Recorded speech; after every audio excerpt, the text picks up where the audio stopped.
Hi, I'm Nicholeen Peck, and in this video I'm going to be talking about how to be calm and connected emotionally to out-of-control people.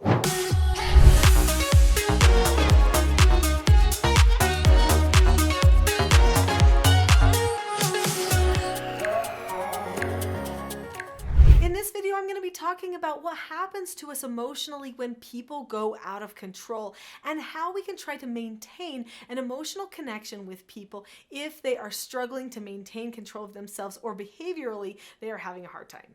People make mistakes, people make bad choices, and those things need to be corrected regularly.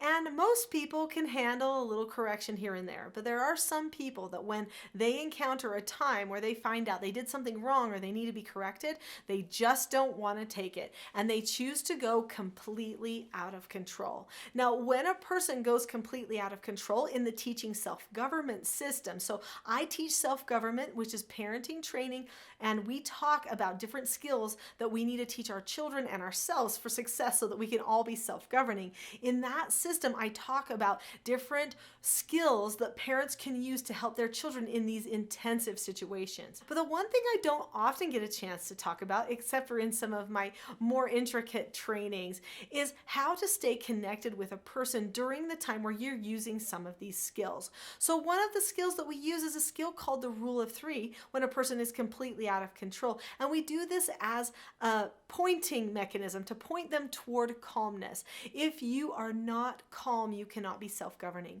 If you are not calm, then you will probably be reactive. And people that are reactive and going out of control instantly distance themselves from other people. So when someone's going out of control, they often don't even want to fully look at you. They may stare you down, but they're not really looking at you. They're not really seeing you as a person. So there is a wall that gets put up. And then when other people are around that wall that happens and they feel it coming at them, they start putting up walls to protect themselves too from that person who's out of control. There has to be a way that we talk about the out of control behavior and point someone back toward getting in control of themselves. That's a video for another day. What I want to talk about now is the tone that you have, that calmness that you have in the moments where you're using some of those skills like the rule of three and you're helping a person when they are going completely out of control.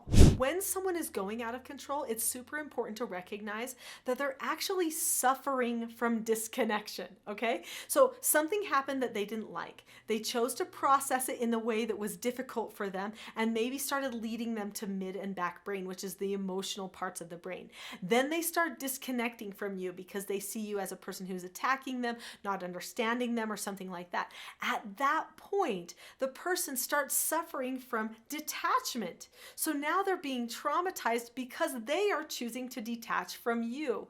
So when I do the rule of three with a person and I start using the words to that skill to help them disengage the emotional and to engage the prefrontal cortex or the logical, I deliberately decide during that time to connect with them, to look at them in the eyes and to think, I love you.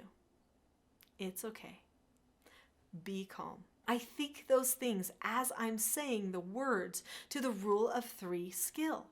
So I'm saying, right now I'm going to give you an instruction. And if you choose not to follow the first instruction, then you will earn a major maintenance. Then I'll give you a second instruction. You get the idea. So my tone maintains this calmness. I also have the words to say. They are all mapped out. The children know the exact words to the rule of three. They have been able to say those words to me in a reversed role play. I have the words memorized and I have worked on them. And if I don't have them memorized, I've got them written down so that I can read them if I need them, right? On a cue card. During this time, I do not have to spend my time thinking about the words as much as thinking about the person and connecting to the person. I will actually visualize sending my heart and my love through their eyes to them as I am telling them, this is what you're not doing, this is what you need to be doing, and we're focusing on getting them in control. When they see that they cannot manipulate my interactions, soon they start focusing on themselves and analyzing their own behavior, and then they start making changes of heart and changes of behavior. Having a script is super important. It gives you something to hold on to so that you don't have to create new words, so that you don't have to power struggle with them about anything. You can just keep pointing the direction that they need to go toward calmness. But that's only part of the way to get them to calm. Your own calmness is a huge part of getting them to calmness too. We're going to talk more about calmness and how you can magnify that calmness. I even have a free gift for you if you stay all the way to the end. But before we do that, click that subscribe button. There are so many great videos here that can help you have more calmness and connection in your family. And honestly, connection is the key. So click that subscribe button now. Calmness plays a massive role in connection. If a person is not being calm, they have a very difficult time connecting with the people around them. At that point, they are reactive to everything that happens around them. When you're truly calm, then you can start thinking clearly and be proactive. This is why it's so important that we help point our children toward calmness when they are having such a struggle with their own behavior and with their mental function at the time. I do the rule of 3 when my children, especially my older children, go completely out of control. Younger children, we have a trigger spot, which is called a calm down place, and we use that to get calm, and then we do a correction after that. But before I am doing that rule of 3, I have already decided that I am not going to take this interaction personally. No matter what they're talking about, no matter what they're angry about, we're going to get to a place where we're going to be calm and then talk about it. And I always tell them that. I always say, it seems to me you want to tell me something and I want to know what that is. Sounds like it's about the TV, but we've got to choose to be calm first and then we can talk about it. So they know as soon as we get calm, the rule is we will discuss this, but we will not discuss anything if someone is not calm. So then at that point, I drop the original subject in my mind. I'm not going to talk about the TV anymore. I'm not going to talk about anything else. I am just going to decide this person needs my help and I'm going to help them. And I'm not going to choose to take their behavior personally. So dropping the subject is super powerful at maintaining your calmness and connection to a person who is choosing to go out of control. If one person chooses to be connected to the other person on their side of the relationship, it does create a boomerang effect. So it will ripple back to you over time. It may not be immediately, but the person is recognizing, okay, they're not power struggling with me. They're not being mean to me. They're not threatening me. They're not doing anything that's awful to me. So who is really causing the problem here? Oh, well, it's me, right? They get to see that just by basic deductive reasoning. You don't even have to bring it to their attention.